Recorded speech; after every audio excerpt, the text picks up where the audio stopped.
ब्रह्मा जी लोगों का भाग्य बदलते बदलते बड़े हैरान हो गए, बड़े परेशान हो गए। परेशान होकर के वह कैलाश पर्वत पर गए। कैलाश पर्वत में मैया पार्वती, भगवान भोलेनाथ अपने गणों के साथ विराजमान थे। जब पार्वती मैया ने ब्रह्मा जी को आते देखा, मैया ने बोला, अरे पधारिए पधारिए ब्रह्मा जी, कैसे आना हुआ? वैसे तो आपको कभी फुर्सत ही नहीं मिलती, आप तो सृष्टि के कार्यों पर इतना संलग्न, इतना मग्न रहते हैं कि कभी आते ही नहीं है। आज बड़े दिनों बाद पधारे हैं। और मैया पार्वती ने बहुत बढ़िया ब्रह्मा जी का स्वागत किया, आसन देकर के बैठाया और कुशल क्षेम पूछी। इसके बाद मैया पार्वती ने विधाता ब्रह्मा से कहा कि ब्रह्मा जी आप थोड़ा उदास दिख रहे हैं। ब्रह्मा जी ने कहा, मैया हम थोड़ा उदास नहीं, हम तो बहुत उदास हैं। पार्वती मैया ने कहा कि बहुत उदास है, किसने उदास किया आपको? तो विधाता ब्रह्मा कहते, और कौन कर सकता है मैया, आपके पति भोलेनाथ ने मुझे उदास करके। ब्रह्मा जी कहने लगे, बावरो रावरो नाह भवानी, बावरो रावरो नाह भवानी, दानी बड़ो दिन देत दये बिनु, वेद बड़ाई भानी,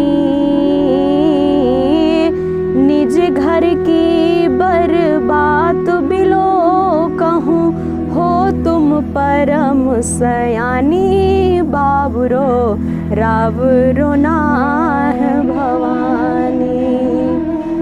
विधाता ब्रह्मा कहने लगे कि मैया पार्वती आपके स्वामी भगवान भोलेनाथ भांग के नशे में उन्मत्त होकर प्रतिदिन रोज रोज किसी ना किसी को कुछ ना कुछ देते रहते हैं। मैया पार्वती ने कहा, तो हमारे स्वामी देते हैं, जरूरतमंद लेते हैं, तो आपको क्या परेशानी है? ब्रह्मा जी कहने लगे कि देते हैं ठीक है, लेकिन कम से कम हमसे भी पूछ लिया करें। मैया ने कहा, आपसे पूछने का क्या मतलब, आपसे क्यों पूछे भाई, देना तो हमारे स्वामी को है।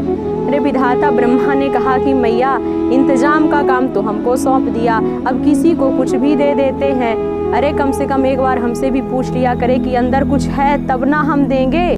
तब मैया पार्वती ने कहा, तो हम क्या करें? विधाता ब्रह्मा ने कहा, मैया आप अपने घर की परम सयानी है, घर की बात घर में ही रह जाए, आप अपने पति भोलेनाथ को थोड़ा समझा लीजिए। और विधाता ब्रह्मा कहने लगे कि जिनके भाल लिखी लिपि मेरी, सुख की नहीं निशानी,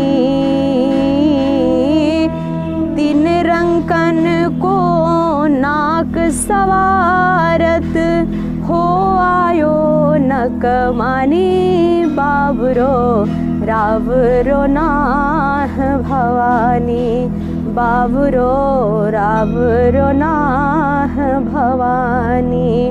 विधाता ब्रह्मा कहने लगे कि मैया ऐसे लोगों को आपके स्वामी देते हैं जिनके भाल लिखी लिपि मेरी, सुख की नहीं निशानी।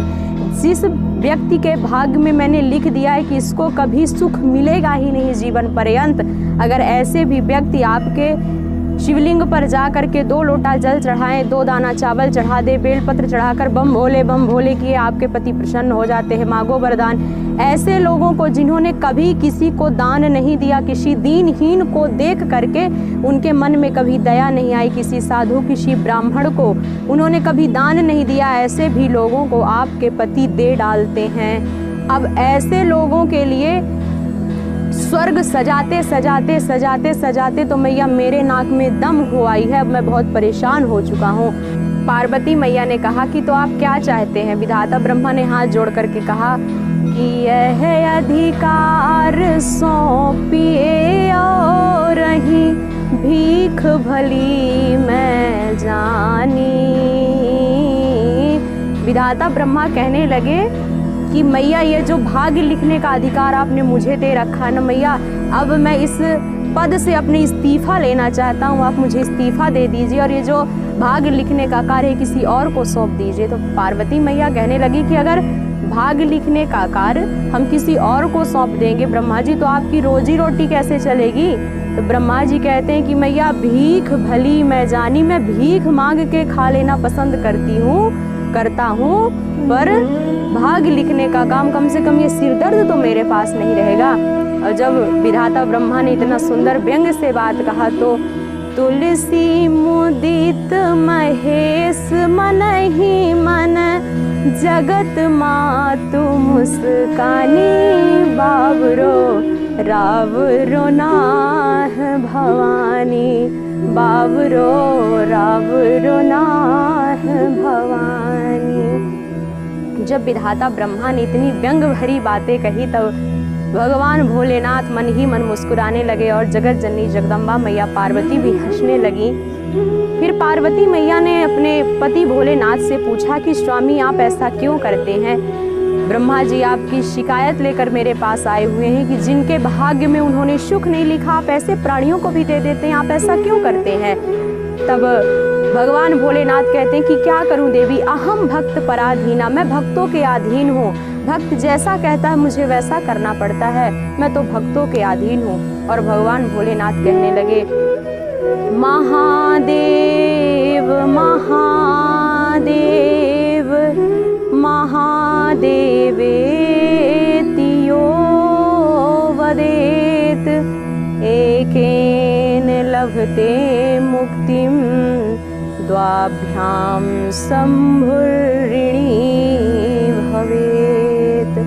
अगर कोई एक बार महादेव नाम का उच्चारण करता है देवी तो मैं उसको मुक्ति प्रदान कर देता हूँ, और कहीं धोखे से उस प्राणी ने दूसरी बार महादेव नाम का उच्चारण कर दिया तो मैं तो स्वयं उसका ऋणी हो जाता हूँ और फिर मुझे वही करना पड़ता है जो वह मनुष्य कहता है। इसलिए आप सभी भक्त भी इस पवित्र चातुर्मास में जिस दिन से देवशयनी एकादशी होती है तब भगवान नारायण शयन करने चले जाते हैं और देव उठनी एकादशी के दिन भगवान का उत्थापन होता है। और ये 4 महीने भगवान भोलेनाथ के होते हैं, उसमें भी ये पवित्र श्रावण मास तो विशेषता भगवान भोलेनाथ का होता है। इसलिए आप सभी भी भगवान भोलेनाथ का विशेष तौर पर पूजन अर्चन अवश्य करें, क्योंकि बाबा तुलसी कहते हैं कि भावी हूँ मेटी सकहीं त्रिपुरारी, भावी हूँ मेटी सकहीं त्रिपुरारी। शंकर भगवान तो अनहोनी को भी टाल देते हैं, ऐसे प्रभु भोलेनाथ है। इसलिए आप सभी भगवान भोलेनाथ का पूजन अर्चन अवश्य करें।